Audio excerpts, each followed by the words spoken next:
Okay, let's unpack this. It's that time of year, a time for reflection, for cozy evenings, and for those, very specific holiday recipes. But today, we're taking those festive ingredients and looking at them in a slightly different context.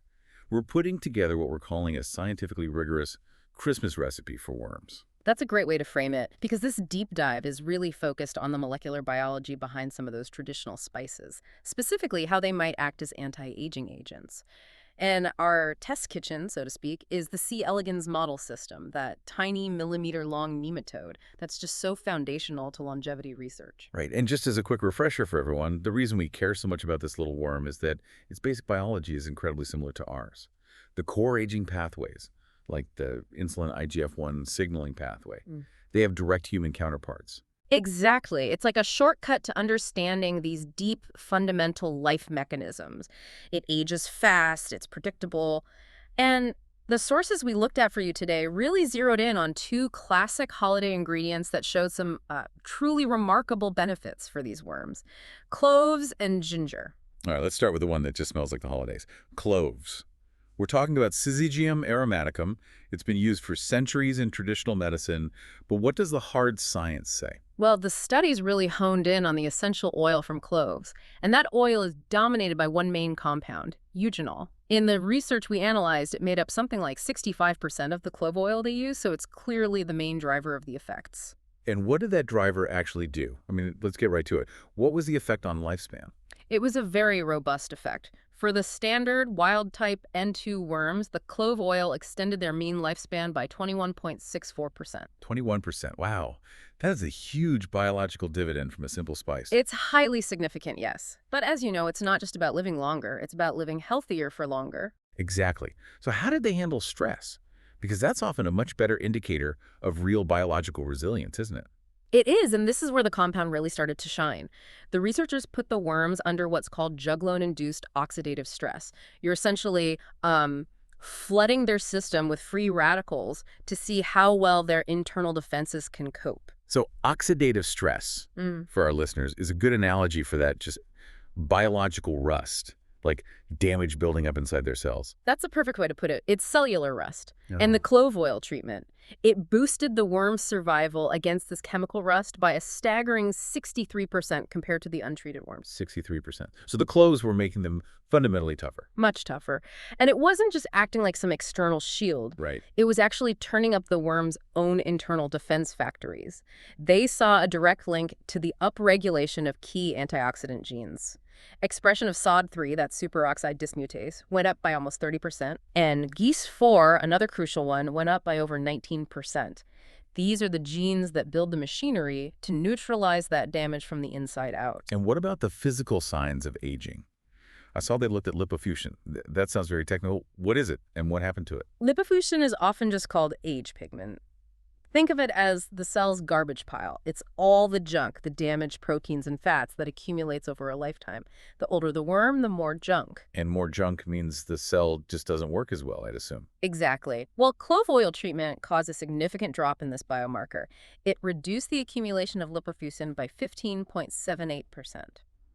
So you have physical evidence the worms are keeping their cells cleaner as they get older. Okay, here's where it gets really interesting for me, connecting it to bigger human health concerns. You mentioned neuroprotection in the notes. Talk about that. This was a critical part of the study. They used a special transgenic worm strain, CL4176, that's been engineered to produce beta-amyloid aggregates in its muscle cells. The same kind of protein aggregation linked to diseases like Alzheimer's in humans. The very same.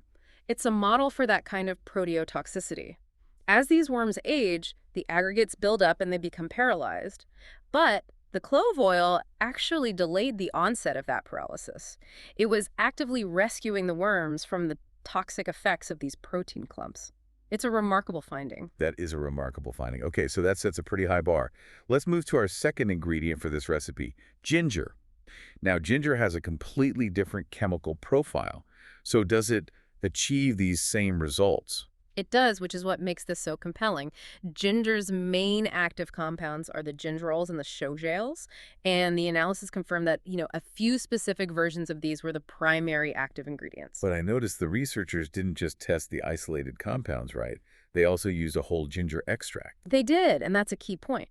While the individual compounds worked, the whole ginger extract actually provided a greater anti-aging effect. It suggests a kind of synergy, that all the minor compounds in the plant are working together to boost the overall effect. So how did it stack up against cloves in the lifespan department? It was right there with it. The ginger extract prolonged the mean lifespan of the worms by 23.16%. 23%, so almost identical to the 21.6% from cloves. That feels like more than a coincidence. It strongly hints at a shared mechanism, yes. And just like with cloves, it wasn't just about a longer life, it was about a better health span. Right, were the old worms still, warming around properly? They were. Ginger significantly delayed age-related motility degeneration.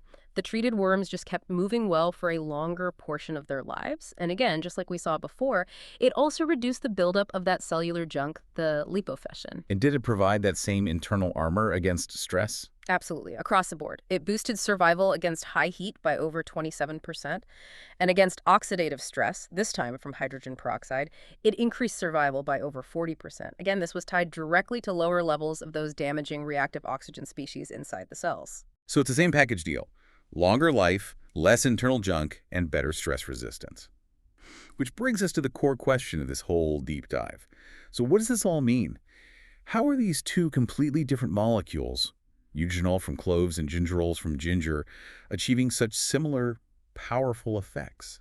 They have to be hitting the same master switch. And they are. That master switch is the insulin IGF-1 signaling pathway, or ICE.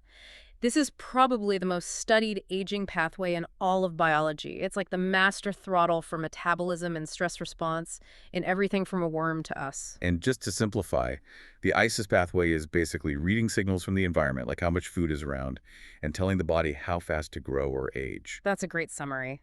When nutrients are high, the pathway is active, and that tends to speed up aging. When you dampen that signal, the body shifts into a survival and maintenance mode, which promotes longevity. And it seems our spices are doing just that. They're dampening the signal. But how do we know for sure? I mean, couldn't they be working through some other pathway we don't know about? That is the million-dollar question, and this is the most elegant part of the research. They didn't just use normal worms. They used mutant worms, where key parts of the ISA pathway were already broken. They had worms with mutations in DAF2, which is the main receptor, AG1, and SGK1, all critical components. So if you break the pathway, and then the spice stops working, then you know the spice needs that pathway to work. And for the ginger extract, the data was absolutely conclusive. Its lifespan extending effect was completely dependent on the ISA pathway. In those mutant worms, the ginger did nothing. The effect was totally abolished. Wow. Okay, so that locks it in. They are tapping into the core evolutionary instruction manual for survival. So once that signal is dampened, what happens next? Where do the orders go? The signal goes to the cell nucleus, where it activates two of the most important commanders in the cell's defense force, DF16 and SKN1. Let's start with the F16. That's the worm version of FOXO3A in humans, which is a gene famously linked to exceptional longevity in people. That's the one. Normally, DF16 is held captive outside the nucleus. When our spices dampen the ISA pathway, DF16 is set free to travel into the nucleus. And the data showed ginger treatment promoted this nuclear translocation, increasing its presence in the nucleus by almost 26%. It's moving into the command center to flip the switches. Precisely. And once it's in there, it turns on all those stress resistance genes we talked about earlier, like SOD3. It's directly activating the antioxidant machinery. And what about the second commander, SKN1? SKN1 is the worm's version of NRF2 in mammals. It specializes more in detoxification. And the research showed the same thing. Ginger also pushed SKN1 to move into the nucleus, and once there, it turns on its own set of protective genes, like GST4. It's just an incredible 1-2 punch. You give the worm cloves or you give it ginger, and the net effect is you activate both of its core survival regulators, DAF16 and SKN1, through this ancient conserved pathway. That really is the secret to our Christmas recipe for worms. It's really something to think about, isn't it?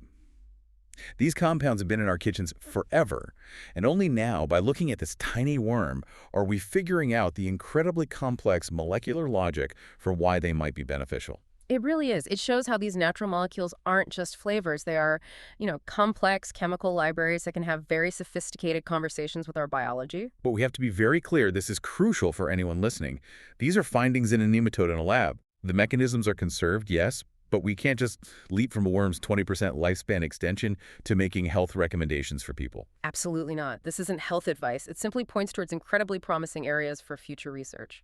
What's so fascinating is that the search for things that promote survival and longevity so often leads us back to these common, everyday ingredients. A wonderful thought to end the year on. Thank you for walking us through all of that. My pleasure. And to you, as this year draws to a close, maybe consider this. The next time you smell cloves or ginger, remember that you're smelling complex chemistry that speaks a language ourselves have understood for millions of years.